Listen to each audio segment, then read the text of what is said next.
दोस्तों, मैं तहे दिल से आप सबका शुक्रिया अदा करना चाहता हूं कि आपने हमें इतना प्यार और स्नेह दिया। मैं बयान नहीं कर सकता, लेकिन हमारे प्रति आपके लगाव ने सचमुच मेरा दिल जीत लिया है। इस शो का एक ही उद्देश्य है, आपके जीवन में एक नई उमंग और प्रेरणा प्रदान करना। पिछले सीजन में आपसे मिले प्रोत्साहन ने हमें तसल्ली दी कि शायद हम अपनी कोशिश में कामयाब हुए हैं। उसी कोशिश को बरकरार रखते हुए हम फिर लेकर आए हैं द अनुपम खेर शो कुछ भी हो सकता है का एक नया चैप्टर।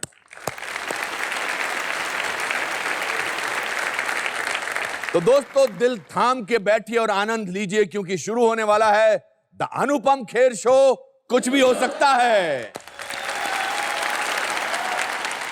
पिछले सीजन में हमने बहुत विचित्र कहानियां सुनी। इस बार भी मेरे कुछ ऐसे अद्भुत मित्र आपसे रूबरू होने आएंगे जिनका जीवन रोमांच और आशावादी कहानियों से बुना है। इन कहानियों में कहीं संघर्ष की दास्तां होंगी, तो कहीं किस्मत का करिश्मा, कहीं भय पर जीत का किस्सा होगा, तो कहीं निडरता की कथा। आइए देखते हैं इस सीजन की एक छोटी सी झलक।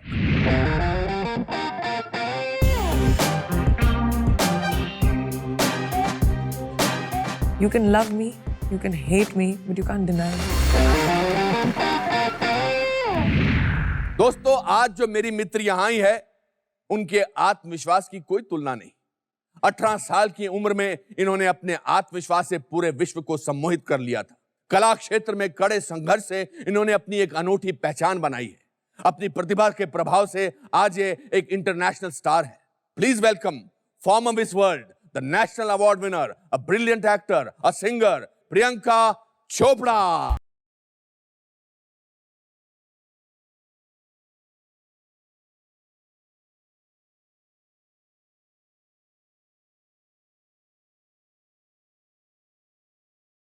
प्रियंका, कितनी खूबसूरत है ना आप और कितनी खूबसूरत लग रही हैं। Thank you so much, sir. बहुत खूबसूरत लग रही हैं। यूसी, मैं अभी आपकी इंट्रोडक्शन बोल रहा था और मुझे लगा कि आपने इतना सब कुछ अचीव कर लिया है, और मैं जितना भी आपके बारे में जानता हूं उससे मुझे एक शब्द निकल के आता है मेरे जहन में, आप बहुत निडर हैं, आप बहुत बहादुर हैं एज ए पर्सन।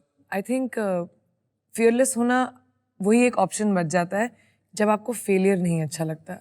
किसी भी चीज से ज्यादा अगर मैं कहूँ किसी चीज को हेट करती हूँ तो वो है failure eight anything. Really? I've always been very competitive as a child. मुझे फर्स्ट आना बहुत अच्छा लगता है। और जब कभी आप फेलियर एनकाउंटर करती हैं तो मैं डिप्रेशन में चली जाती हूँ। मैं सोती रहती हूँ, अपने ब्लैंकेट में रहती हूँ, अपने रूम में रहती हूँ, बड़ी मूडी हो जाती हूँ, एंड मुझे फेलियर नहीं अच्छा लगता। आप जब छोटी थी, जब आप जमशेदपुर में पैदा हुई और आपने शुरू के कुछ साल वहां गुजारे और फिर ट्रैवल करती रही, आप जिद्दी थी? हाँ, मुझे ना शब्द बहुत अच्छा लगता था। ना शब्द अच्छा लगता है? अगर आप मुझे माय मदर वो रिवर्स साइकोलॉजी करती थी मेरे साथ, क्योंकि अगर आप मुझे कुछ भी बोले आप तो ना बोलना मुझे बड़ा अच्छा लगता था कि अच्छा। बेटा खाना खा लो। ना, क्यों खाऊं? स्कूल चले जाओ। ना, मैं नहीं जाऊंगी। तो मम्मी बोलती थी आज बिल्कुल स्कूल नहीं जाना, ओके? आज तो भेजूंगी नहीं मैं से। क्यों? आप कौन होते बोलने वाले? सो शी इज ऑलवेज उल्टा। क्या फीलिंग होती थी ना बोलने से? Just rebelliousness, I think. एक तरह से पावरफुल फील करती थी मैं। तो मुझे 3rd स्टैंडर्ड में हॉस्टल भेज दिया गया एज पनिशमेंट। ओ, कहाँ से गई थी आप hostel? लमाटनिया girls in Lucknow, 3rd, 4th, 5th। मुझे वहां भेजा गया एंड मैं काफी सुधर के वापस आई। तो आप मतलब बिगड़ी हुई थी उससे पहले? बहुत बिगड़ी हुई। I was a only child 7 साल तक, एंड पहली बेटी इन माई इंटायर खानदान। सो मॉम की साइड में भी, डैड की साइड में भी, तो इतनी बिगड़ी हुई थी मैं। I was just spoiled and I still am. मेरी बुआज, मासी, सबकी मैं फेवरेट हूँ। अरे वाह, आप हमारी भी फेवरेट हैं। बहुत फेवरेट है आप हमारी।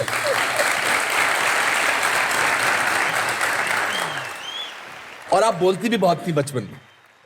चैटरबॉक्स। चैटरबॉक्स, इसीलिए आपका नाम मिट्ठू रखा गया था, जो आपको पसंद नहीं है और आपको बिल्कुल अच्छा नहीं लगा होगा कि मैंने इस बारे में बोला। अच्छा, आप अपनी मिट्ठू कौन नाम रखता है अपने बच्चे का? जब मुझे समझ में आया कि अच्छा ये तोते का नाम होता है, और क्योंकि मैं हमेशा बात करती हूँ, I used to mimic people a lot. अच्छा। सो मेरे पेरेंट्स बड़ा एम्बैरेस हो जाते थे कि कि मैं ऐसी चीजें करती हूँ। जैसे वेरी फनी, एक बार हम आर्मी मेस में पार्टी हो रही थी and children are allowed army mess वगैरह में, तो कोई वेरी इंपॉर्टेंट जनरल टाइप थे, तो खाना खा के उन्होंने बड़ी जोर से डकार मारी, तो मैंने भी बच्ची पीछे डकार तो my father just put him, उन्होंने अपना ना हाथ मेरे मुंह पे रखा और बोला लेकर जाओ इसको। What is this? तो तब से मैं मिट्ठू बन गई और मुझे वो नाम बिल्कुल नहीं अच्छा लगा। और फिर पापा आपके कर्नल चोपड़ा सर्जन थे in army, ji.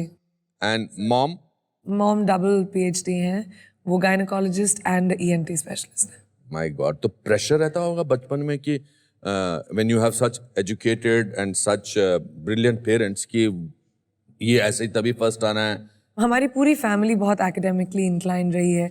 I think ऐसा कोई आइडिया नहीं होता था कि आप एक्टर बन सकते हो। मेरी फैमिली में से कोई कभी मुंबई भी नहीं आया था, तो it was just you don't think that you can be an actor और अ सिंगर और मॉडल, ये सब चीज़ें। और मैं तो 17 साल की उम्र में सिर्फ अपने प्री बोर्ड स्किप करने के लिए मैं मिस इंडिया में आई थी कि चलो मेरे बोर्ड नहीं होंगे, and science student, physics, chemistry, maths, मुझे इंजीनियर बनना था बिकॉज खून से मुझे चक्कर आते हैं। And all my life I grow up in hospitals with my parents, क्योंकि यू नो नाइट ड्यूटी पे वो जाते थे and whatever, so I used to always be in hospitals. तो वो फॉर्मेल्डिहाइड की जो स्मेल है ना अभी तक, मुझे उससे ना एकदम घिन आती है। सो आई डिसाइडेड कि मुझे डॉक्टरी बिल्कुल नहीं करनी, but I loved science, so I wanted to be an engineer. वहाँ से यहाँ और इस पूरे दौर में there was a period when you were in Leh and Ladakh. जी। आप मॉनेस्ट्री वगैरह में चली जाती थी? स्तूपास में भागती हुई स्तूपास जो वहाँ पे होते थे, वहाँ पे चली जाती थी और मॉन्क्स के साथ बैठती थी। I used to climb mountains, I loved mountains. मेरी मॉम मुझे माउंटेन गोट बोलती थी। और आप अमेरिका गई अपनी किसी आंट को विजिट करने के लिए कुछ छुट्टियों के लिए, and then you decided to stay back. पहली बार मम्मी अमेरिका जा रही थी तो मैं अपने भाई के साथ, मॉम के साथ हम लोग गए, एंड मैं अपनी कज़न के स्कूल गई थी कि वहाँ का स्कूल सिस्टम कैसा होता है, जस्ट दिखाने के लिए। मेरी कज़न हमें दिखाना चाहती थी, एंड वो लोग जरा टेस्ट वेस्ट दे रहे थे, तो यू नो काउंसलर बोलती तुम भी बैठ जाओ। दे वर testing IQs and something in the class. So I was spending the day with her, but I tested very high. तो the school said कि आप हमारे स्कूल से ग्रेजुएट करो, हम आपका वीज़ा वगैरह करवा देंगे। So I got very excited. I said I'm okay to live here. Mummy papa के बिना ठीक है, मैं मासी के साथ रह लूंगी। And I stayed, and my mom was okay with it. आपको अकेलापन या नहीं महसूस होता था? मेरी फैमिली ने मुझे ऑलमोस्ट लिटरली रेज किया है। अच्छा। क्योंकि मेरी मम्मी और पापा बहुत पढ़ रहे थे उस टाइम, तो उनकी PhDs चल रही थी when I was born. तो मेरी मासी जिनके साथ मैं रही, मेरी नानी, my nana, they literally raised me at least 5 साल की उम्र तक. My parents didn't see me for 4 years. And but something you were unhappy about in America. Ji, usually you know हम लोग अमेरिका में against black people or white people you hear about racism. Indians के बारे में कोई सोचता नहीं है इतना, लेकिन मेरे साथ कुछ लड़कियां भिड़ गई, and actually they were African American, they were black girls, strangely. और उनको ब्राउन कलर पसंद नहीं था? पता नहीं, उनको मैं पसंद नहीं थी शायद। आप पसंद नहीं थी? I was 16, मुझे ब्राउनी बोलते थे और बोलते थे जाओ तुम कड़ी बनाओ, यहाँ के आई हो, अपने देश जाओ, and मेरे लॉकर पे लिख देते थे, and it really affected me. हाँ, वही क्या इफेक्ट होता था? you know, आप कॉन्फिडेंस अपना पूरा टूट जाता है। मैं अर्ली जाती थी स्कूल ताकि पहले क्लास में पहुंच जाऊं, मुझे वो लड़कियां मिले नहीं हॉलवेज में। I used to leave late, या पहले चली जाती थी मैं ताकि बस में ना मिलें। फिजिकल फाइट्स भी हुई। सो फाइनली मेरी मॉम मुझे विजिट करने आई थी, एंड आई सेड कि जो भी है मुझे घर वापस आना है। I just need a break, I need to feel like I belong somewhere. So it was not easy growing up. I was scared. I was very scared. I didn't know. I had very low self-esteem growing up because मुझे मेरी family में काली काली बोल के you know as a joke. You know Punjabi families में dusky skin को ज्यादा appreciate नहीं करते, और मेरी पूरी फैमिली गोरी चिट्टी है, और मैं और मेरे डैड डस्की निकले, तो फिर हमारे लिए बड़ा अरे बेचारे बेचारी का क्या होगा, कोई शादी नहीं करेगा, ऐसा सब सुनने को मिलता था मुझे when I was growing up, and I was a child. मतलब 12-13 साल की उम्र में, तो all these things really affected me that time. But I was very smart. Academically मैं बहुत अच्छी थी आई आप। Was good at everything. अच्छा। मैं एकेडमिक्स में अच्छी थी, मैं गाना गाती थी, मैं डांस करती थी, मैं प्लेज करती थी, मैं प्रोजेक्ट्स करती थी। So I was a multitasker in school. So I think I develop अपना कॉन्फिडेंस मैंने उस तरह से डेवलप किया कि अगर ठीक है इस क्षेत्र में which is you know looks and उन सब चीजों में if I am not that good looking तो आई होन माई स्किल्स इन। और 1 साल बाद ही कुछ और होने वाला था। Can you imagine? तो 17 साल की उम्र में आपके भाई ने आपकी मम्मी को कह के एक मिस इंडिया का फोटोग्राफ्स भिजवा दिए। दीदी तो इतनी प्रिटी है, दीदी इतनी लंबी है, दीदी बिकॉज अमेरिका रिटर्न थी ना मैं भी, अपने आप को मैं भी थोड़ा तोप समझती थोड़ा सा एक्सेंट आया था आपका तब? बहुत बड़ा accent। और आप यहाँ पर आके तो और बर्बाद करती होंगी लोगों को। मैं तो वैसे ही बात करती थी, तोप समझती थी मैं अपने आप को जब मैं बॉस्टन से वापस बरेली आई। मेरे डैड ने मेरे सारे वेस्टर्न क्लोथ्स कॉन्फिस्केट कर दिए। अभी बरेली में जीन्स और टी शर्ट भी पहन के आप बाहर जाओ, छोटा शहर है, यूपी है, तो लोग मुड़ मुड़ के ऐसे ऐसे देखते थे। And I had also grown up. तो मेरे डैड ने सलवार कुर्ते बनवाए और सारे मेरे क्लोथ्स को कॉन्फिस्केट कर दिया। तो मैंने बोला कि ठीक है, मैं लूज शर्ट्स तो पहन सकती हूँ, तो मैं अपने डैड के क्लोजेट से उनके शर्ट्स लेती थी और उनको बांध देती थी। अच्छा। बटन वटन निकाल देती थी। उसमें भी स्टाइल छोड़ा नहीं आपने? हम भी कोई कम है? कौन से फोटोग्राफ्स थे ये? आपने फोटो खिंचवाए थे या जो घर पे पड़े थे या नहीं, क्या? मैं फोटोज ले रही थी for college scholarship in Australia. अच्छा। You know like formal pictures भेजने के लिए। जी। तो फोटोग्राफर ने बोला आप बड़ी सुंदर हो, थोड़े फोटोज ले लेता हूँ मैं। तो मैं भी थोड़ी ताड़ में आके मैंने भी बोला ओके ले लीजिए, ऑल राइट। ये कहाँ पर था? बरेली? बरेली में। अच्छा। तो उसने फोटोज लिए विच अभी ब्लो अप करके उनकी पूरी दुकान में है पे वो। लगे होंगे। हाँ। लेकिन वो फोटोज मेरी मॉम ने वो सॉफ्ट फोकस ऐसे देखते हुए फोटो अच्छा लगा? दोबारा देखो।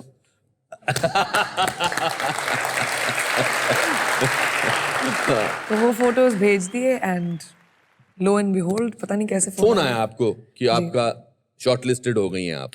मेरा नाम जोकर देख रही थी और खाना खा रही थी, तो फोन आया और मैंने कहा ना मैं अपने आप को तोप समझती थी इन बरेली में, तो ऑलरेडी ब्यूटी क्वीन थी। तो फेमिना का फोन आया कि calling from Femina Miss India and you have to come to Delhi, आपका इंटरव्यू है 5 दिन में, हील्स लाइएगा, मेकअप मत पहनेगा and will see you then. तो आई सेड अरे ये मतलब नाम जानते थे मेरा। सो आई हंग अप। और मुझे आई हैव नो आइडिया कि मेरी मॉम ने भेजे हैं ये फोटोज। ओह अच्छा, हाँ आपके पास तो बिल्कुल इन्होंने बताया ही नहीं था। मुझे पता ही नहीं है। वाह। तो मैंने जाके मॉम को बोला देखो मैं कितनी बड़ी तोप हूँ, फेमिना को पता है कि मैं यहाँ पर हूँ, कि मैं बरेली में हूँ। उन्होंने मुझे फोन किया मिस इंडिया में आने के लिए, आपको अप्रिसिएशन नहीं है अपनी डॉटर के लिए। तब उन्होंने तब बताया? मेरी मॉम ने मुझे बताया। अब डैड को कौन बोले, who will bell the cat. तो मम्मी ने बोला कि आज रात को तुम अपने फ्रेंड से मिलने जाओ, मैं डिनर बनाऊंगी। अरे वाह। फिर डैड को बोला एंड आई थिंक मेरे पापा की सिर्फ एक ही एप्रीहेंशन थी कि I was 17, you know, and I was so young. He didn't want me to go alone. So my mom said कि वो मेरे साथ जाएंगी and you know she stayed she gave up her practice. उनका अपना hospital था to stay with me till almost 23, 24. मतलब किस्मत का पिटारा खुलना शुरू हो I गया। think so. इसलिए मैं बहुत डेस्टिनी में बिलीव करती हूँ कि आप सोचिए अगर वो रेसिज्म नहीं होती, जनीन स्टीवंस ने मेरी जिंदगी बनाई। जनीन स्टीवंस का नाम था। अच्छा। Yes, मेरी बुली का। अगर उसने मुझे बुली नहीं किया होता मैं इंडिया नहीं आती। अगर मैं वो स्कॉलरशिप के लिए वो फोटोज नहीं लेती तो मेरा भाई नहीं सोचता कि मैं सुंदर हूँ। ये फोटोग्राफ्स नहीं जाते। I came to Bombay only thinking कि अच्छा मेरे को प्री बोर्ड मेरे स्किप हो जाएंगे, गुड 1 महीने की छुट्टी हो जाएगी, I just go have fun in Bombay, कभी नहीं गई and come back and then give my boards and go to Australia, and I had a full plan. Wow. And the moment when you became Miss India, what was that moment like? Where was that? Pune. Pune mein. It was in Pune. Honestly, I didn't think I will win or anything because Why did you think you will not win? because I've never modeled. And then Miss World. Yeah, and then Miss World. उसी साल 18. I just turned 18 2-3 months पहले.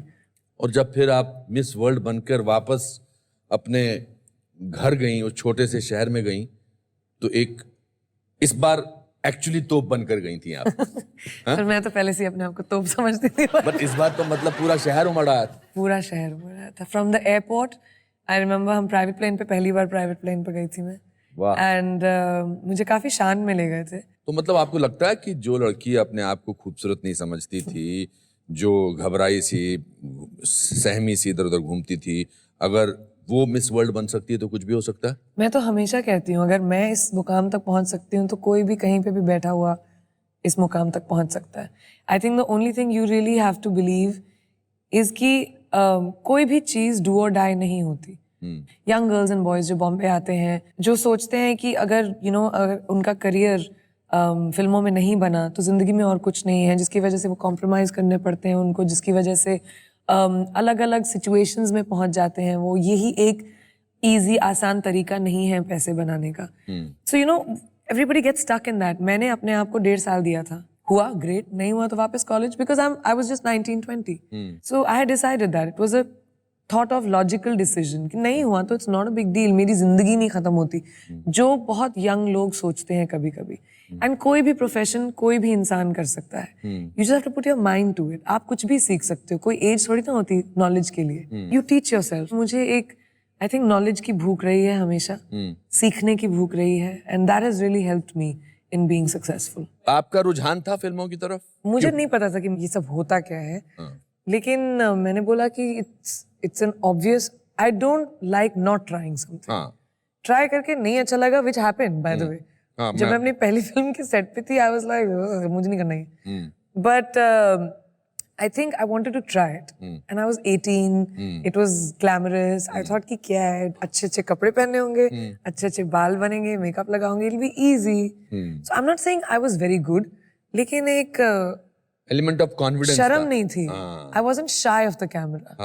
लेकिन beginning मेरे लिए बहुत मुश्किल था on films, क्योंकि 3 फिल्मों से आपको कुछ निकाल भी दिया गया था मुझे। I don't know, some other girl was recommended. अच्छा। हीरो ने रेकमेंड किया था इसलिए मुझे निकाल दिया गया था। वो काफी 3-4 बार हुआ मेरे साथ एक्चुअली। तो इस स्टेज पर आपको अपनी वल्नरेबिलिटी का एहसास हुआ? बिकॉज इससे पहले आप जो भी करती थी उसमें आप कामयाब होती चली गई, इसमें कामयाबी आपके हाथ में नहीं थी, जो प्रोड्यूसर आपको दे रहे थे वही। मुझे फिर मैंने डिसाइड किया कि चाहे फिल्म चले या ना चले, I should never let my self down. Very good, well said. आप सुना जब छोटी थी और आपके फादर बहुत कमाल का गाते थे, मैंने खुद भी उनका गाना सुना है कुछ महफिलों में। डॉक्टर चोपड़ा बहुत डिमांड में होते थे, आइए गाना गाएं, and he used to be very happily obliging. मैंने सुना कि आप उनको चाहती थी कि वो आपको ही देखकर गाना गाएं। ऐसा था? What a spoiled girl you are. I was very spoiled and my father used to spoil me even more. अच्छा। मेरे डैड बहुत शोज करते थे आवा के लिए, army wives association, charity shows, because he was a performer. वो mike लेके परफॉर्म करते थे, he used to dance, he used to sing, लोगों को उठा के, ऑल दैट।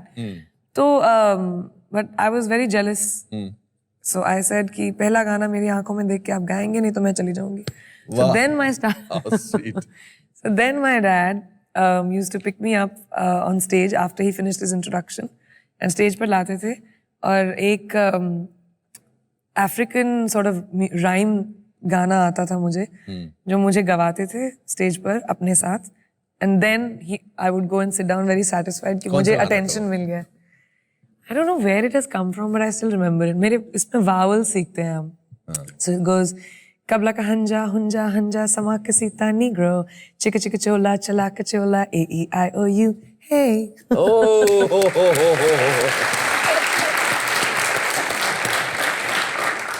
आपकी early memories of your time spent with your father क्या हैं? My earliest memories are of my father. I don't even remember my mother. मुझे तो मेरी mom, I think much older तक याद ही नहीं आती। मेरे dad याद आते थे। He had a big bike. फट फट फट फट फट फट फट करके साउंड आता था उनका। सो आई यूज्ड टू, मेरे को याद है कि मैं बस खिड़की में खड़ी रहती थी शाम को जब टाइम होता था। Dad and I must be 3 or 4, वो भी बड़े हीरो की तरह चश्मा वश्मा यूनिफॉर्म में, स्टड की तरह आते थे अपनी बाइक पे। And then as soon as he would arrive, मुझे बैठाते थे, चक्कर घुमाते थे, and I used to come back in. I wouldn't sleep अगर मुझे पता था कि मेरे मॉम डैड कहीं बाहर जा रहे हैं। मैं उनको कभी अपने side, I wouldn't let him leave my side. Bathroom जाने के लिए भी नहीं, दरवाजा खुला रखो। पापा के पीछे, जहाँ भी जाएंगे, जिस कमरे में जाएंगे। When I used to go to office, I had to go to school. It was a big problem. My dad was like my hero. And थे भी लंबे चौड़े। He gave you a sense of protection. Very much so. है ना? Very much so. Both me and my brother. मुझे याद है जब मेरे भाई का पहला स्पीच था, he was like 3 years old. कुछ वेलकम स्पीच देनी थी उसको स्कूल में, बेचारा लिस्प करता था, बोल भी नहीं पाता था words, welcome on this auspicious day, ऐसे वर्ड से मैं उसको स्पीच सिखाती थी। तो जवाहरलाल नेहरू की तरह चिल्ड्रंस डे पे उसको ड्रेस करके जाना था। तो मेरे डैड ड्रामा, ऑफ कोर्स बड़े ड्रामेटिक थे, उनके एडीसी बन के अपनी जीप पे उसको लेकर गए। तो उसके स्कूल में एंट्रेंस मारी जवाहरलाल नेहरू की तरह, और मेरे डैड एडीसी पीछे खड़े हैं। How sweet. Amazing it was. How wonderful. और उन्होंने एक बहुत कमाल की और बात की थी कि आपको एक बहुत खूबसूरत डायमंड पेश किया था और उसके पीछे जो लॉजिक उन्होंने बताया, I thought that was the most amazing thing to do.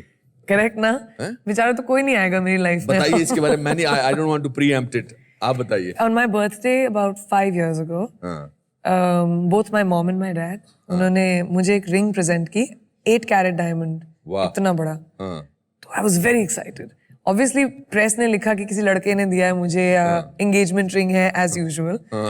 But they were very disappointed when I said that my father gave it to me. But उनका लॉजिक था कि अगर तुम्हारा डैड तुमको इतनी बड़ी रिंग दे सकता है, तो जो बंदा तुम्हारी जिंदगी में आए उसको इसको बीट करना पड़ेगा। वाह, क्या बात है।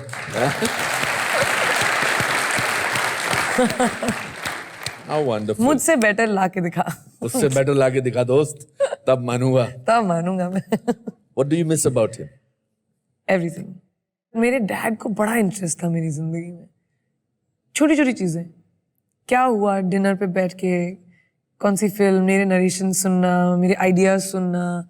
पर्सनल लाइफ के बारे में हम लोग कभी डिस्कस नहीं करते थे because it was a father daughter thing, but he always knew, he could sense me. तो अगर मैं किसी दिन अपसेट आई घर पे, तो you know my dad, we used to call each other twins because he just sensed me. तो मुझे बोलते थे आज का सेंसेक्स क्या है? तो whenever I walked in, Sensex means कि what is the feelings of today, wine का ग्लास खोलूं या बॉटल। अच्छा। You know that kind of, How कि आज wonderful. जरूरत है या नहीं। He used to just wait to see me. I think उनकी आंखों में एक तरह से pride and joy मेरे लिए हमेशा बहुत था। I miss seeing that in someone's eyes. और आपकी रिस्ट पे जो लिखा है वो इस बात का प्रमाण है। हाँ, this is actually मेरे डैड पापा की हैंडराइटिंग में लिखा है, daddies little girl. Little girl. Yeah, What an amazing father. he was an amazing. Amazing father, wonderful. You see, tragedy वो नहीं है कि आप उनकी याद में आंसू बहाते रहें, ट्रेजेडी वो है कि उसके बावजूद भी आप मुस्कुराते रहें। I think so. मैंने बहुत कोशिश की after my dad passed to deal with it. लेकिन जब भी मैं घर आती थी मैं भूल जाती थी कि डैड नहीं है। I don't know, और अभी भी मुझे कभी कभी नहीं लगता। तो मैंने एक्सेप्ट कर लिया इस बात को कि ये फीलिंग हमेशा मेरे साथ रहेगी। He is there very tangibly with me. इसलिए आई थिंक मैं उनकी मेमोरीज को अपने साथ इतनी विविडली रखती हूँ शायद that I don't feel he's gone. So I'm not sad about it. और आपकी सक्सेस को सबसे ज्यादा एंजॉय वो करते थे? सबसे ज्यादा, मुझसे ज्यादा। हाँ। मतलब अगर मैंने अवार्ड जीता तो डैड जंप करेंगे। हाँ। It was like he was successful. Yes. Your mother is My mother's a little sedate about it. And वो हमेशा थोड़ी सी बैक सीट लेती थी मेरे डैड के लिए। She always calls herself his reflection. कि you know फैमिली में एक ही स्टार हो सकता है। And my dad was a star. And he was charming. Flirtatious. Yes. Big flirt. Yeah. All the women loved him. He made them laugh. So full charm he was. You know, आपकी खूबसूरती का एक और राज क्या है? क्या? कि आप एक्चुअली एंजॉय करती हैं हर मोमेंट जो आपने जिया है। Yeah, I do live the moment. I don't like कि जिंदगी में इतनी सारी चीजें होती हैं। No matter what is happening in the world, the show must go on. Action और कट के बीच में आप अपनी जिंदगी को नहीं ला सकते। जब मेरे डैड की डेथ हुई, मैंने मेरी कॉम 4 दिन बाद शुरू किया। It doesn't mean कि I wasn't hurting. It doesn't mean कि मेरी जिंदगी में इतना बड़ा upheaval नहीं हुआ था। But I needed to do what I needed to do. And I think वो इसलिए मैं उस मोमेंट में रहना पसंद करती हूँ जो अभी हो रहा है। How do you deal with adversity? How do you deal with criticism? I'm very self-made. मुझे मेरे करियर में किसी ने मेरी मदद नहीं की। कभी मेरा कोई गॉडफादर नहीं रहा है, या कोई बॉयफ्रेंड नहीं रहा है, या कोई रेकमेंड करने के लिए। मैं हमेशा मेरिट पे मुझे अपना काम मिला है। और वो बहुत मुश्किल बात होती है, सस्टेन करते रहना अपने आप को, क्रिएट करते रहना। मुझे सिर्फ मेहनत आई बचपन से कि आप मेहनत करो मिल जाएगा आपको, पढ़ोगे अच्छे से तो एग्जाम में रिजल्ट मिलेंगे. You know I have been raised like that. और मैंने बहुत सारे लोगों से काफी चीजें उठाई हैं as an actor. Akshay Kumar से मैंने पंक्चुअलिटी सीखी कि आपकी आपने 9 से 9 या 12 घंटे अगर प्रोड्यूसर को दिया है तो वो चाहे आपसे काम करवाए या चाहे आपको बैठाए, आपने उनसे पैसे लिए हैं और आप प्रोफेशनली बिहेव करो. It made me think. Mister Bachchan said it doesn't matter how small और बिग योर रोल इज, आप परफॉर्म उसमें अपने आप को कितना यादगार बनाओगे वो जरूरी है. तो आपकी ट्रेनिंग ऑन द सेट्स हो रही थी? हमेशा. मेरी फिल्में मेरा फिल्म स्कूल थी एंड मुझे बहुत 4-5 साल लगे टू अंडरस्टैंड कि अच्छा एक्टिंग में मैं भी कंट्रीब्यूट कर सकती हूँ. राइट. अच्छा. पहले तो मुझे ये नहीं पता था. I used to just lines मिली नेचुरली जो आता था मैंने किया. और वो मतलब मुझसे शादी करोगी, ऐतराज, I did a lot of good films like ऐतराज में तो आपने बल्कि you not almost you were the villain in the film. I was the bad guy. Bad girl or bad girl, yes. मैंने बोला था कि भाई ये थोड़ी ना होगा मुझसे. 21 साल की उम्र थी मेरी, समझ के बाहर almost. I was like, are you crazy? This is so intimidating. And उसके ऊपर से मैं relatively conservative family से आई हूँ. So I was very unsure. But because it was such a sexually forward character, that intimidated me a lot. तो उस film से actually मुझे समझ में आने लगा कि मैं कंट्रीब्यूट कर सकती हूँ टू अ कैरेक्टर. इस दौरान इनिशियल स्टेजेस ऑफ सिनेमा में आपकी इनसिक्योरिटीज क्या थी? How I looked. How I looked? Very importantly. अच्छा. Because मेरा हमेशा सेल्फ एस्टीम का इशू रहा है. और कि मैं किसी को जानती नहीं थी, यू नो. सेट पर आई, बहुत सहमी हुई होती थी मैं. The only time I felt powerful was between action and cut. और फिर आपको बहुत अच्छी फिल्में मिली, bluff master, Don and Krish. Actually Krish की स्टोरी बहुत फनी है. राकेश सर ने he saw me at a funeral. अच्छा. एंड फोन आया उनका कि मुझे आपसे मिलना है, मैं आपको एक फ्यूनरल में देखा और आप बड़ी सुंदर है. तो मैंने बोला एक्सक्यूज मी. नहीं, वाइट सलवार कुर्ता पहन के, no makeup. So I was like, जो भी है, राकेश रोशन का फोन आया भाई. Wow. And it was right after कहो ना प्यार है, and it was very exciting. तो ये सर मुझे रशेस देखने हैं. आई हर्ड कि तुम सुभाष कही की फिल्म कर रही हो, ऐतराज. मैंने बोला व्हाट? नहीं, ऐतराज के रशेस आपको क्यों देखने हैं?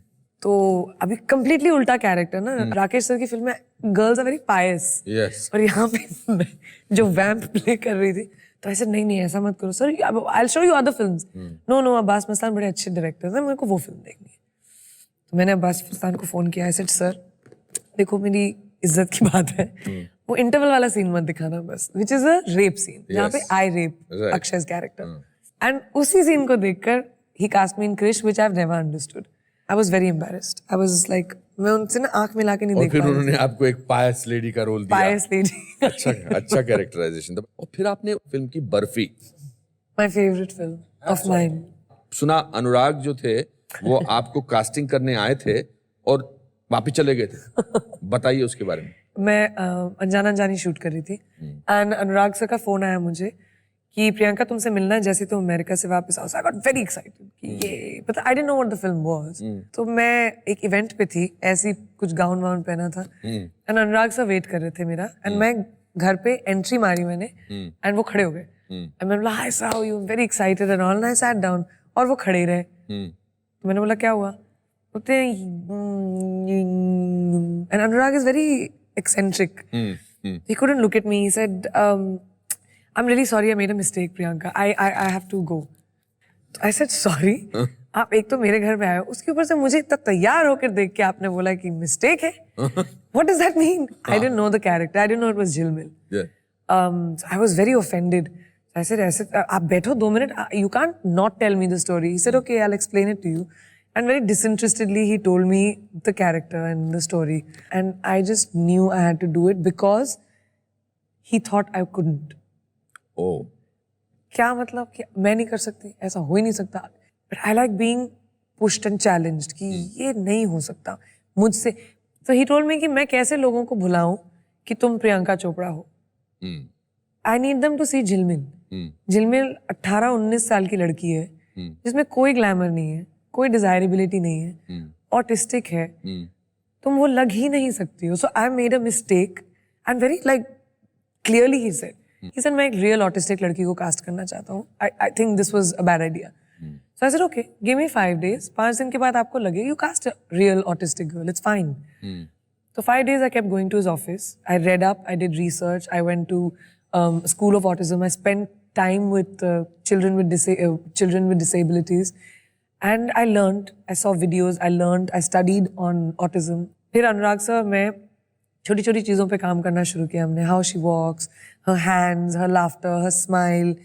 And the 5th day, she was ready. It just happened. Fantastic. Fantastic. Fantastic. Then you did a completely different film called Mary Kom. I just knew that they were making a film on Mary Kom and I was embarrassed. मुझे भी Mary Kom के बारे में ज़्यादा नहीं पता था. Her Olympics had just happened. That's why I knew her. आप सोचेंगे बॉक्सर को देखकर कि वो माइक टाइसन की तरह आएगी जब मैं उससे मिली शिफॉन पहन के नेल पॉलिश लगा के giggling girl who likes dancing and singing. I loved the dichotomy of her character. तो इसीलिए I was just like, let's do it. ये तो करना ही पड़ेगा. ये तो करना ही पड़ेगा. आपको 2 बेस्ट परफॉर्मेंसेस के लिए नेशनल अवार्ड नहीं मिला. I think I've made peace with it because I think I've now as an artist. I think I'm an artist. I've moved beyond awards. Correct. पहले मुझे बुरा बहुत लगता था. बर्फी के टाइम मुझे बहुत बुरा लगा था. But this time not at all. First of all, I think a deserving candidate got it because art subjective होता है. And आपको जो अच्छा लगे शायद मुझे ना लगे. The one thing no one can take away from me is how hard I work. And I'm very good at my job. Only because I've taught myself that. मैंने पढ़ाई की इसीलिए I'm good at what I do. तो वो तो आप deny नहीं कर सकते ना. And that's when I realized that I want to be undeniable. You can love me, you can hate me, but you can't deny me. Whoa, very good. Well said. Well said. कितने सारे आपने अभी role निभाने शुरू कर दिए हैं. आप बहुत बढ़िया इंटरनेशनल सिंगर हैं. आप गुडविल एम्बेसडर हैं of UNICEF. So not only आपने अपने आप को बतौर एक्ट्रेस चेंज किया है, बट आपने एज ए पर्सोना आपने बहुत सारी रिस्पॉन्सिबिलिटीज ली हैं. ये ट्रांजिशन ऑटोमेटिक था या ये सटल था या ये जस्ट हो गया या आपने सोचा इसके बारे में? It was a way of life हमारे लिए. I think जब मेरे पेरेंट्स डॉक्टर्स थे तो when I was a kid, philanthropy was a very important part of my parents' lives. And at least once or twice a month, Bareilly के outskirts में there are lots of villages, छोटे-छोटे villages जहाँ पे access to professional doctors नहीं थे. So dad, mom, me, nurses वगैरह हम लोग हमारा ambulance लेकर villages में जाते थे. और मेरे लिए तो फील्ड ट्रिप होती थी, very exciting. And my mom would go, specially female cases ज़्यादा लेडीज को हॉस्पिटल्स में आने नहीं देते थे. So my mother used to go being a gynaecologist. तो मेरा जॉब होता था फार्मेसी में, जो भी प्रिस्क्रिप्शन आया था उसमें मैं मेडिसिन के टैबलेट्स काउंट करके देती थी. मैं अपने जॉब को बड़ी सीरियसली लेती थी. अच्छा. तो आई think I grew up with an understanding of education का इम्पोर्टेंस, राइट्स का इम्पोर्टेंस, सेल्फ वर्थ का इम्पोर्टेंस. आई थिंक फीमेल्स को बहुत ज़रूरी है फाइनेंशियली इंडिपेंडेंट होना इस देश में. हम लोग इतना अपने पेरेंट्स पे डिपेंड करते हैं, उसके बाद अपने हस्बैंड पे डिपेंड करते हैं कि अगर गॉड फॉरबिड खुदा ना खास्ता कुछ हुआ तो आप अपना ख्याल कैसे रखोगे. Education doesn't mean formal school education only. अगर आप अफोर्ड नहीं कर सकते हो तो सोइंग सीख ली, कुकिंग सीख ली, कोई भी क्राफ्ट, अ वोकेशन जो आपको एक सेल्फ वर्थ देता है, आपको कॉन्फिडेंस देता है. That was always very important for me. So UNICEF gave me the ability to be able to do that. अब 8 साल हो गए हैं that I have been with UNICEF. Charity का ये मतलब नहीं कि आप अपने वॉलेट से पैसे निकाल के दें. Anything that can help someone else is good enough. आपको दुनिया बदलने की जरूरत नहीं है. How wonderful. Thank you for thinking like that.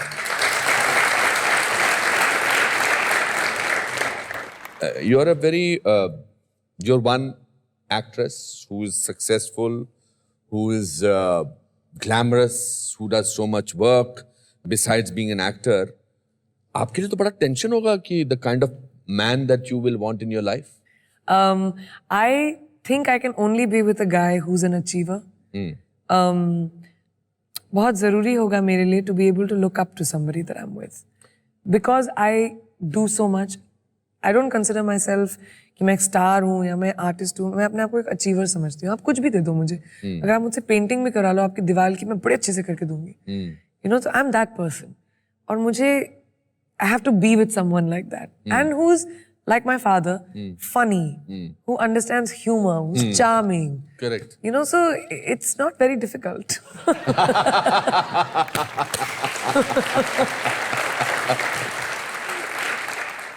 गाना आप बचपन से गाते हैं, फैमिली में आपके पापा गाते, अंकल सब लोग गाते। आई नो आपका गला खराब है मगर ऐसा हो ही नहीं सकता कि मैं आपसे ऐसे मैं कैसे करूँ? I sound like you right now. मैंने ऐसा कभी नहीं सोचा। कितने प्यार से मैं इनसे बात कर रहा हूँ और ये कह रही है कि I will sound like you.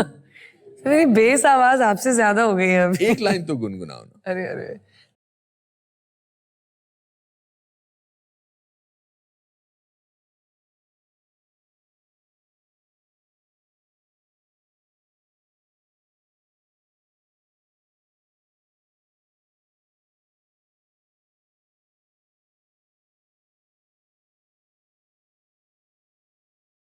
वाह,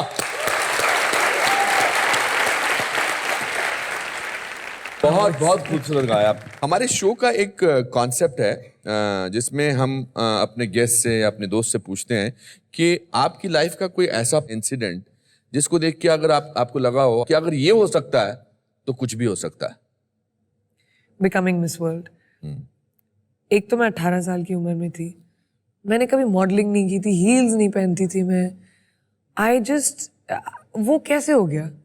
मतलब अभी 6 महीने पहले मैं आर्मी स्कूल में यूनिफॉर्म में थी सर, और सडनली मैं मिस वर्ल्ड बन गई। वो कैसे हो गया? It was just magical, destiny, जादू, आई डोंट नो। तो अगर वो हो सकता तो कुछ भी हो सकता। वाह,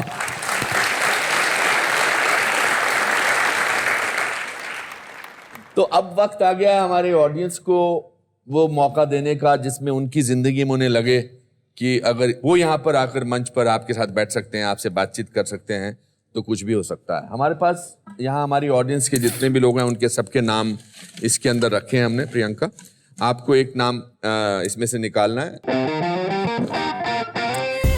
ओके, वेरी एक्साइटिंग।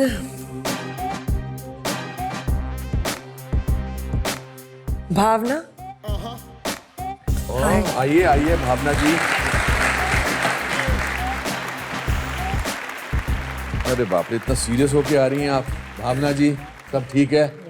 हाथ कांप रहे हैं। हाय भावना, Pleasure meeting you. really really You good to look meet you. stunning, man. Really. तो मैन इधर है।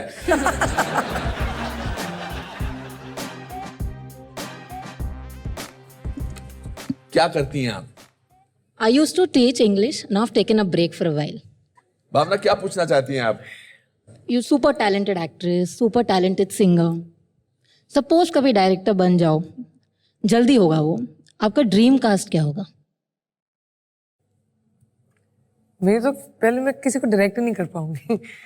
सवाल तो पूछा, उन्होंने very अच्छा सवाल difficult. पूछा कि किसको कास्ट करेंगी। अब ये मत बोलना मैं न्यू कमर्स के साथ पिक्चर बनाऊंगी। इतना आसान होगा? ए, ठीक से बैठो। ए, ऐसे लाइन बोलते हैं। Imagine if I had to work with you. अगर आप मुझे बोलना हो कि सर थोड़ा सा ज्यादा एंग्री हो जाओ, मतलब मेरी क्या मजाल। I am a directors actor. But sir I am not a director. वही तो बोल रही हूँ मैं, मेरी क्या मजाल कि मैं an actor as accomplished as you को बोल पाऊँ। I feel like that right now. So I haven't even thought of a cast because I can't even think of myself as a director yet. Bhavna ji, आप हम प्रियंका की तरफ से इनकी पसंदीदा कुछ चीजें आपको देना चाहेंगे। जी सर, थैंक यू। आइए।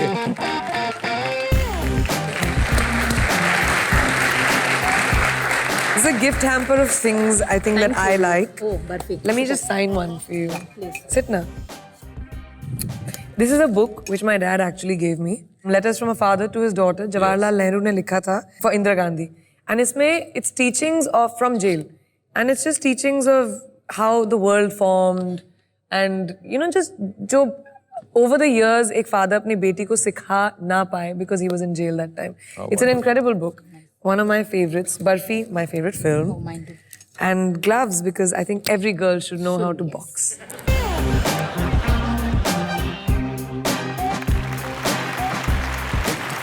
Aye. Thank you. You made my day. I mean, my life, Raj. Of course. Selfie.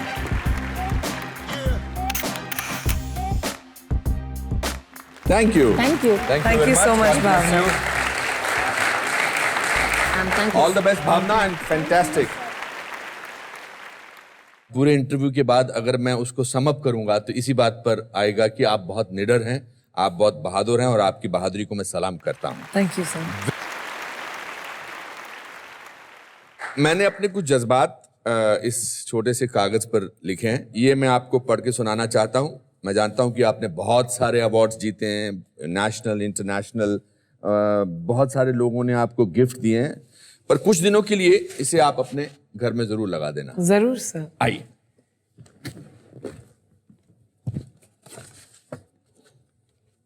Hindustani cinema जगत की गरिमापूर्ण शख्सियत प्रियंका चोपड़ा, आपको हमारा नमस्कार।